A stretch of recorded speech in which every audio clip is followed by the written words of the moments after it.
l'appui, l'aide du département a été décisive pour mener à bien cette première étape qui est fondamentale dans la labellisation Grand Site de France, puisque aujourd'hui on est autorisé à candidater.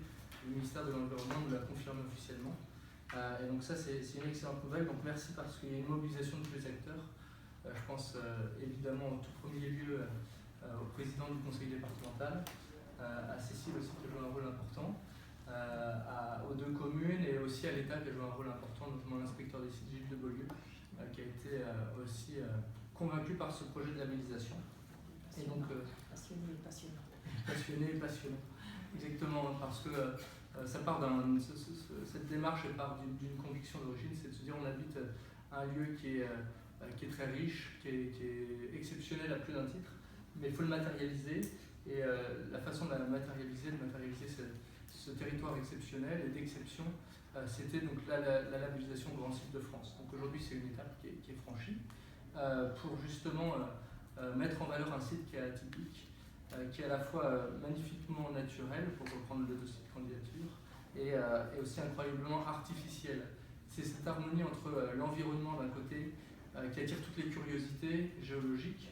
Monsieur le Président en a dit un mot, avec la discordance du Perret, avec les traces de dinosaures, donc le point de contact entre le bassin aquitain et le massif armoricain.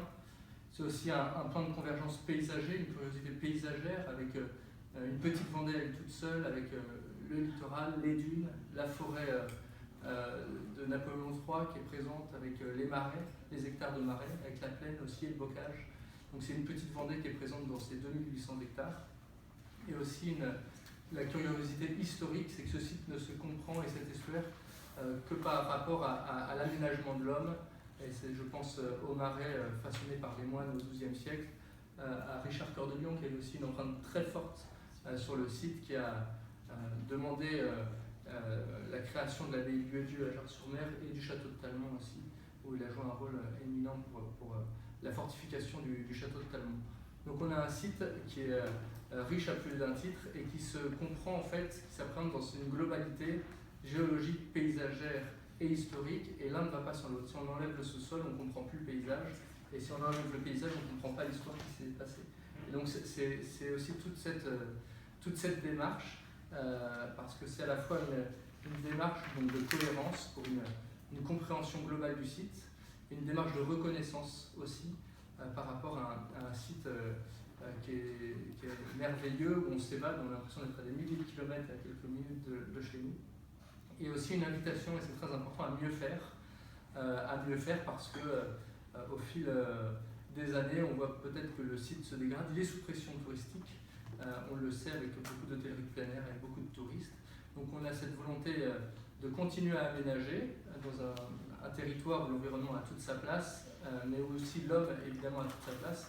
Et c'est cette harmonie mutuelle qu'il faut préserver. Donc une volonté de mieux faire, c'est par exemple nos aménagements à la plage du Veillon, c'est le projet qu'on porte au port de la Litière. Notre urbanisme aussi, il faut qu'on puisse se remettre en cause pour être dans la justesse des lieux et respecter l'âme d'un site exceptionnel. Donc c'est tout l'intérêt de cette démarche qui est en fait finalement un point de départ pour la préservation d'un site remarquable. Merci.